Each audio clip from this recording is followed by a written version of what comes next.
the journey is so much more important than where I'm going to, what the destination is meant to be. And that when you're walking your path that you're meant to walk, like everything, even if it's a bad thing, that bad thing still becomes something so powerful and so joyful still. Hello, hello. This is Samantha Saxby with another episode of Moms with Benefits. And today we are going to be talking to Linda Alunkal. She's doing a lot of things. So she is a CEO for bitebrave. She's also a chief operating officer, and she also works as a consultant. She's a mom of two boys, and so she has had quite the journey with her experiences of different leave types, being an entrepreneur, but also being a full-time employee through Johnson and Johnson. So we're going to talk about that, and then we're going to dive into some of the financial pressures of entrepreneur life. So Linda, thank you so much for joining us today. Thank you, Samantha. I'm so excited to be here. Let's start off with, an easy one, but just one that there's always a different answer. And I just love it. So, what does being a working mom mean to you, Linda? That's an awesome question, Samantha. And I think you're right. It is different for every mom because we all have very different experiences, right? And, even my experience as a new mom versus an experience as a mom of two boys after my second. I think the common denominator between both of, giving birth to my first and then my second is that just the immense joy and the love that both of them have brought me among the intense chaos of working, right?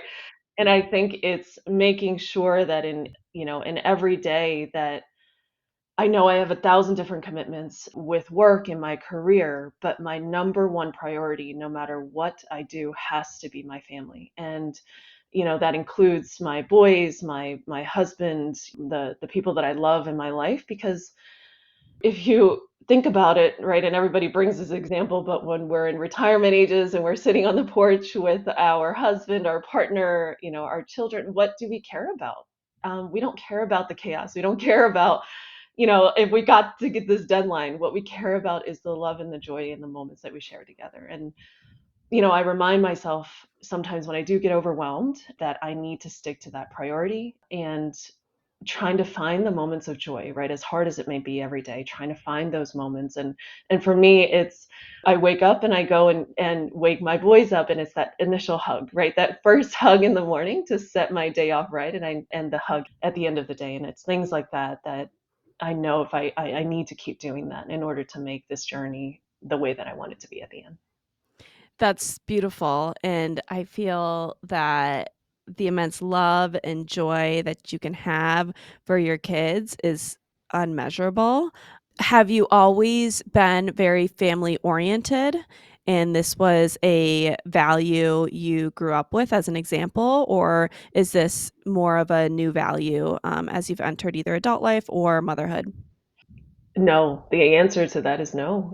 I grew up, I was not born here. I was an immigrant. My parents, immigrated here.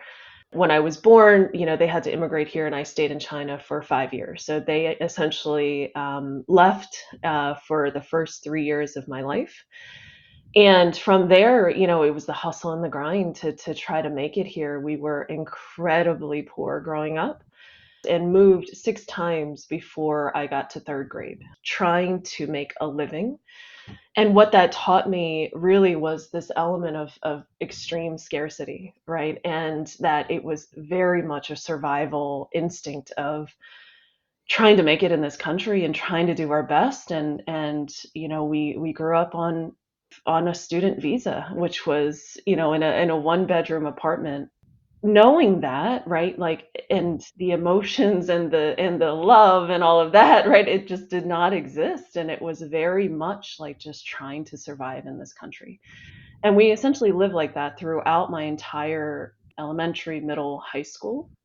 And then my parents actually left to go back to China to work, and I was left here on my own throughout college. It was one way to very much know how to grow up very fast, and build very thick skin.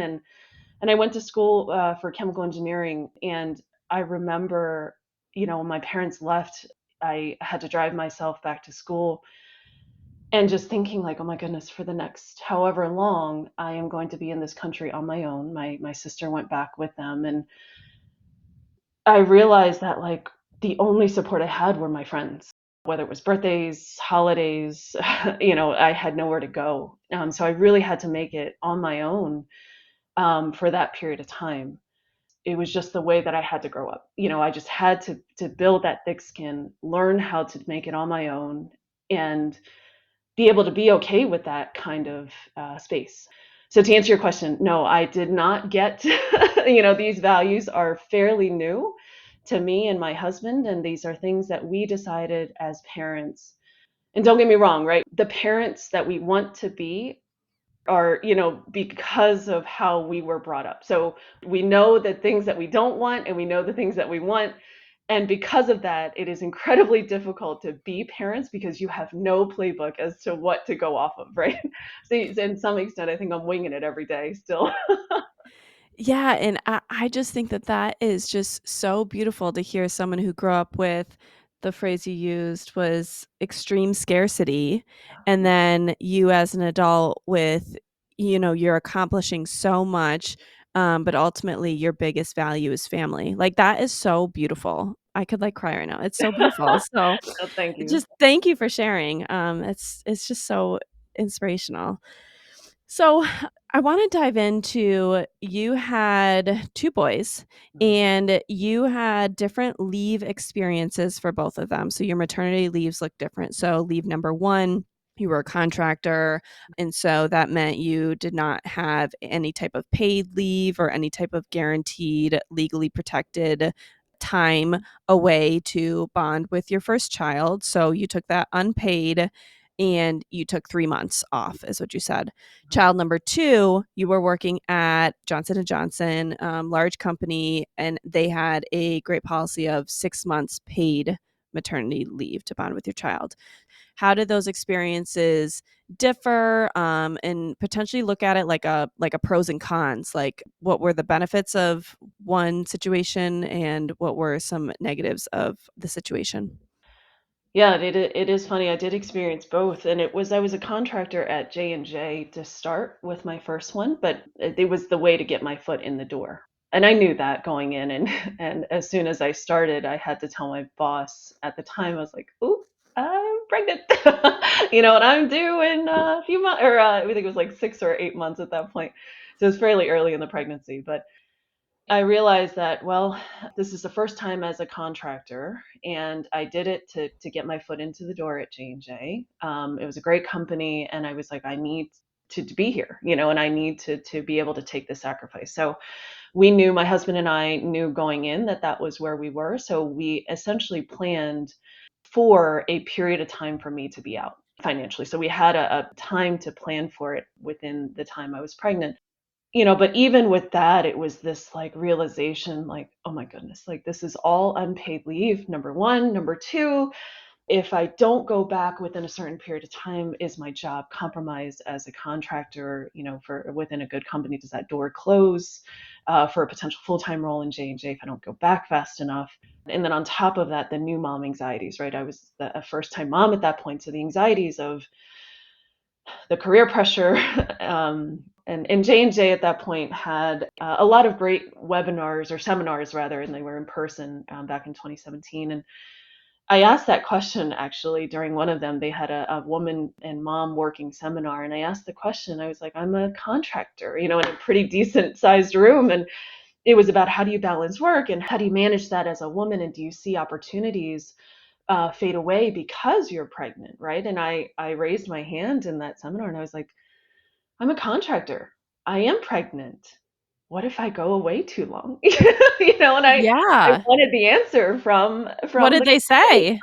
And they were like, no, like that is not a concern. Do not worry about that. If you do your work and you tell your team, and we have enough coverage for you while you're gone, don't worry about that. And it definitely gave me a comfort level. But then deep down, I was like, but at the end of the day, I'm still a 1099 employee. Like it was like, I know what I heard, but then I deep down, that pressure was still there. I mean, I went away and I made a great plan, a transition plan with my boss to make sure that my work was covered. And I wanted to do 4 months, but we were like, no, I think I need to go back at 3 financially. And it was also that fear of like, I'm not going to get my shot at J&J. So I went back, and I remember the night before I went back, I was like, oh my God, my baby's too young. It was that feeling of like, we've barely sleep trained. I am barely sleeping. Mhm. I just figured out how to pump in a certain schedule and be able to store milk enough for the daycare, because then the whole like you arrange for daycare and have a complete stranger trust. You have to trust them to take care of you, this little one that nobody else is caring for him other than you. So that drop off day was probably one of the hardest days I've ever experienced as a mom, as a working woman, as a person. And then from there, right, it was like both the financial pressure and that fear of losing my role, but then it was the pumping too, right, and trying to get time to pump. And I remember during my first, it was that like intense pain because I couldn't get away from some of those conversations or some of those meetings. Also as a contractor, you don't get it. I just felt personally that I couldn't have as many of the benefits as a full-time employee. So I remember dealing with a lot of pain, in terms of not having time to pump. Either way, I made it, and as J&J had promised, the role is still there, and I had, the opportunity to then go full time with J&J. So I spent 10 years at J&J, including 2 years as contract work. And for my second, I had the year to be able to get FMLA. And at that point, J&J was very wanted to make sure that their working parents, both maternal and paternity leave, was given the right benefit to be able to spend that time with the child. And I was in a great organization where my boss, my team, I had an incredible team just supporting me while I was gone. So I was able to get the full 6 month paid leave, which was incredible, right? I think for any working parent, for any parent in general, that should just be the norm, right? And when we can go on days about why that's not the case, but it was such a stark difference between my first, when I gave birth to my second, and it was just the sense of relief of I can just breathe and just enjoy this moment, and enjoy this time with him, and help him with sleep training and the introduction of foods. I can be there. I can be there for these little milestones that I missed with my Isaiah.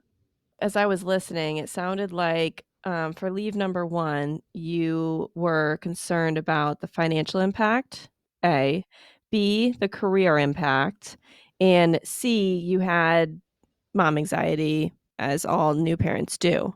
And then what it sounds like is for leave number 2, when you had the 6-month paid and you were employee of like full-time status, so those benefits related to it, it took away the financial impact. It took away, I think, the career impact is what I heard, Mhm. and it positively affected the mom anxiety. Is that fair? Is that a fair summary? 100%. Yeah. Okay, there's a lesson for the world and society and policies and, benefits in there somewhere, I'm thinking. I mean, because really at that point, it's like at the 6 month point, and I'm not saying that all companies need to give a full 6 months like the way that J&J did, right? But at least get us through the hump of sleep training. Because, we're not advised to sleep train until at least 4 months of age, right? And a lot of parents now are going before that. So we're still sleep deprived, and we're still like, we barely remember to do certain things because sleep as a form of torture, right? Or sleep deprivation as a form of torture. How are we supposed to be our best at work if we cannot get our rest as moms, as parents? When I had that rest and we were sleep trained at home, and we got into this decent routine, I felt energized to come back to work. It was this feeling of like, okay, I've done what I could do now, as a mom, and I was like, I think it's time to go back. Like that should be the feeling, versus like, Yeah. oh God, I have to go back.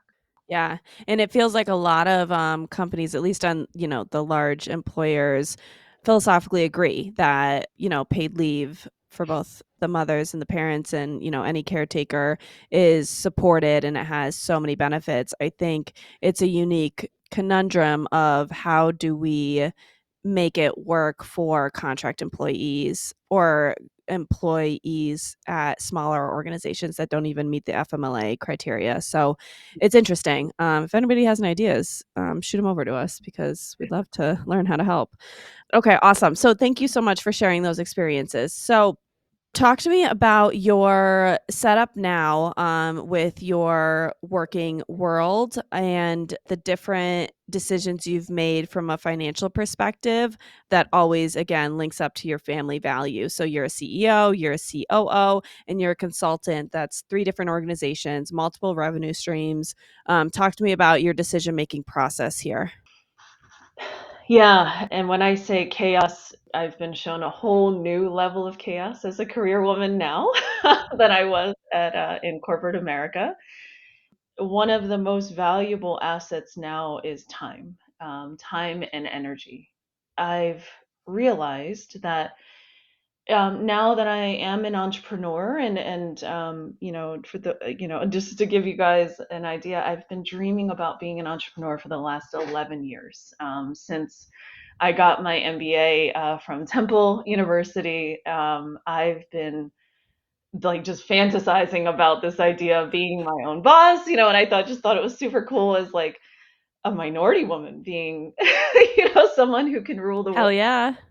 and then being able to show my boys that women can be just as incredible as men and forget about the color of skin that we have, like as long as we have the intellect, we have the energy, and we have the creativity, we can rule the world too.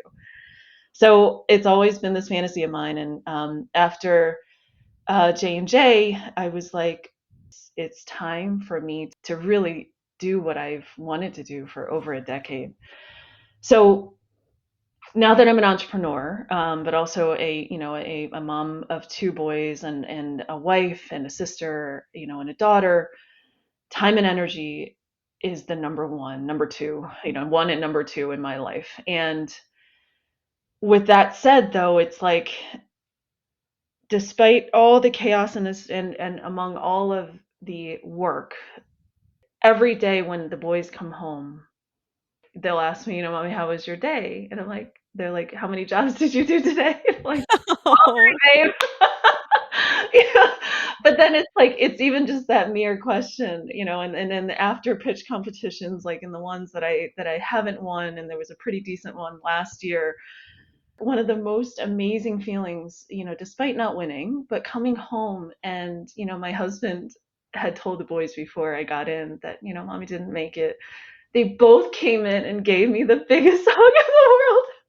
It was one of those like, oh my God, like my boys are experiencing this with me and my husband and my family, and they are all there to cheer me on, even if I don't make it. And it's that realization of like the journey is so much more important than where I'm going to, what the destination is meant to be.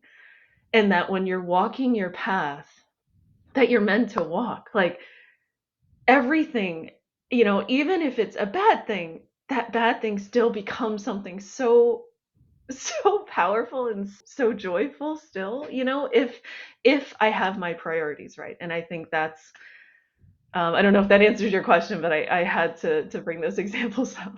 it does, and I'm, like, tearing up, honestly, because I feel I have such an image of you walking in the door and that moment with your family, and, like, that's what it's all about, and so, you may have lost the pitch that day, but you still have your number one priority, which is your family, and you're sharing it together, and so it's incredible, and, like, you created that, like, that you did that, like, that is incredible. And I think the one thing, right, I know that a lot of the listeners are, new moms, working moms. I think one thing that I've learned is we are very, very strong as women, as moms. And I think being a mom takes us to like a whole new level of strength and ability, right? And to a point where truly superhero kind of like abilities where and being in that discomfort, right? And being a new mom, being a mom is incredibly difficult and challenging. But then once we figure it out, which we all do, it becomes this new level of self-respect and value for yourself as an individual and as a woman that then like you're like, oh shoot, if I could do that, what else can I do? And it's Yes. an awesome feeling. Yes. Yeah, it's like a secret untapped confidence hack, I feel Yeah. like, if you can get there. Yeah, totally. So, 2 more things I wanna make sure we cover. The financial pressure of being an entrepreneur and the dichotomy or the struggle that you may have with, okay, if there's a certain amount of funds, do I put this towards growing my business or do I put this towards my kids' summer camps? Like, as an example, talk to me about that example. Like, how do you tackle that? Because it's a beautiful example of the struggles of entrepreneur life, family life, priorities. What the heck do you do? How do you navigate that? Yeah, I'll talk about that specific one because, as an entrepreneur, right, we have so many struggles, day-to-day decisions. And a lot of it sits on like, well, how much runway do you have and how much cash do you have to make this beautiful idea or this innovative idea and bring it to life? The biggest thing about being an entrepreneur is you don't find a solution for the problem that you see. Like the current system or the current environment does not have that solution. And it's up to you as an entrepreneur and as a business person to figure out how to build that solution, right? And I think that's the thrill of being an entrepreneur. But the sacrifices that we make on a daily basis, especially with realizing that day to day things are still happening, like you're like summer is going to come and there is going to be summer camp and vacations are going to come up because your husband needs a vacation because he's in the corporate environment where they offer time off. And so there are all of these sacrifices that you make on a daily basis. I have three different companies, consulting for a blood company, COO for a synthetic cornea company, and then a CEO for a food allergy prevention company. And out of all three of them, the blood one is the one that really helps pay the bills. COO is really amazing technology that I want to bring to cure blindness, right? And for the synthetic cornea one, it was, well, we had a great opportunity to be in an accelerator that required me to make a decision. Am I a part time founder or a full time founder? For full time founder, comes with a whole different slew of perks and benefits. Part time founder, less. But I knew that from a time commitment standpoint, I would, work my ass off for it. But then I remember thinking, well, if I'm a full time founder, then I need to remove, a potential stream of revenue. And I remember coming home and or when my babies came home, I was like, oh gosh, like I was going around back and forth in my head, like, what do I do all day? And I was like, you know what? Let me just ask my 8-year-old, my oldest. And I was like, babe, so what do you think? Should I go in this full time? Like, and if I do this full time, then I would have to potentially stop, the blood company, which would then mean we might not be able to get you into that summer camp that you love that costs a lot of money.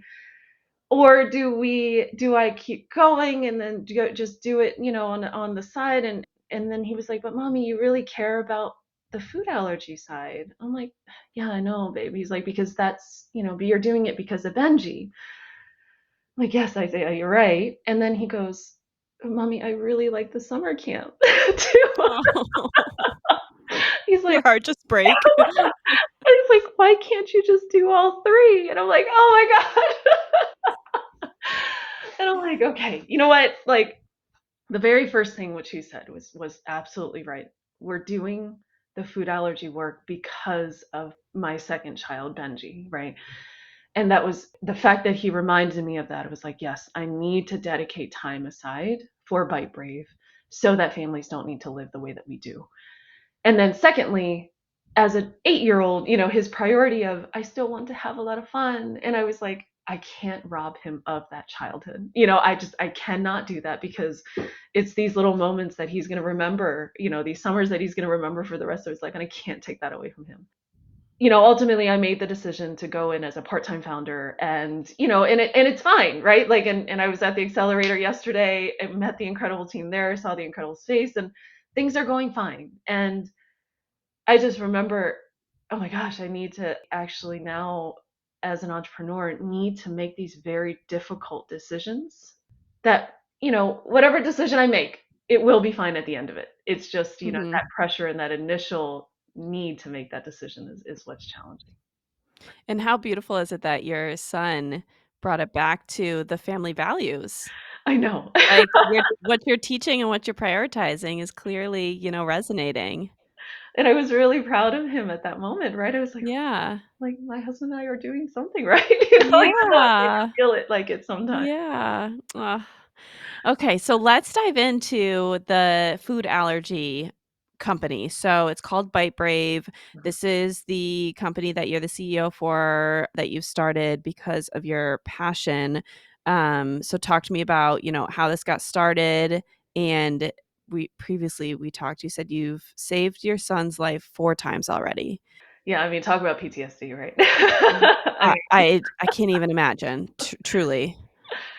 yeah, I mean, when you see your child, and this is my second. I mean, my Isaiah, my oldest, had milk allergy, but he outgrew it, and it was my second, Benji, who he was born with 10 different food allergies, one of which was not peanut. So after we had him tested and found out about the 10, I remember walking out of that allergist doctor's office and being like, oh my gosh, thankfully it's not peanut. Like I remember having that exact thought with my mother in law. So then 3 weeks later, when he turned 6 months, he was in my baby carrier. My sister was in town from Oregon, and we were dancing with some music on. I was like, all right, let's try a peanut butter.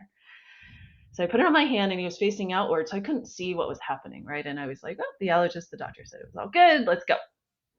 So I grab a thing of peanut butter in my hand and then he's like sucking it down like he's like in love with it, right? The first time he's ever had peanut butter. And then my sister was like, Linda, something's wrong. I'm like, what do you mean something's wrong? I was like, it's fine. His entire lip like blew up. It took like Mm. a whole nother level. And I've never seen a reaction like that before with my oldest. I've never seen pictures of an allergic reaction, so I had no idea what that really was. I just remember this feeling of like shaking, like this like immediate shaking feeling, and like, okay, all right, let's figure out what we need to do. I call the allergist right away. They don't get back to me for like an hour and a half. I'm like, all right, I have Benadryl. Let me give Benadryl. So we give him Benadryl, and the swelling goes down. But then it was nap time, and I was like, okay, well, the swelling's down. The allergist finally calls me back. Okay, you did the right thing. But, and I'm like, okay, he's napping now. During the nap, an hour and a half later, he wakes up and he's blown up again, like bright Mm. red in the face. His ears are swollen. Everything is swollen. And I just remember it was 6 months, right? And I just remember telling my husband, I was like, I need to go to the hospital right now, like right now, and I didn't bother calling the ambulance because I don't know where they were going to take me. I was like, I need to go to CHOP right now. So we get to CHOP and I'm waiting and he's still swollen. Thankfully, he's okay breathing, but he's like bright red, swollen. And I remember finally the receptionist being like, "Did you give him anything?" I'm like, "I gave him peanut butter." She's like, "Come with me now."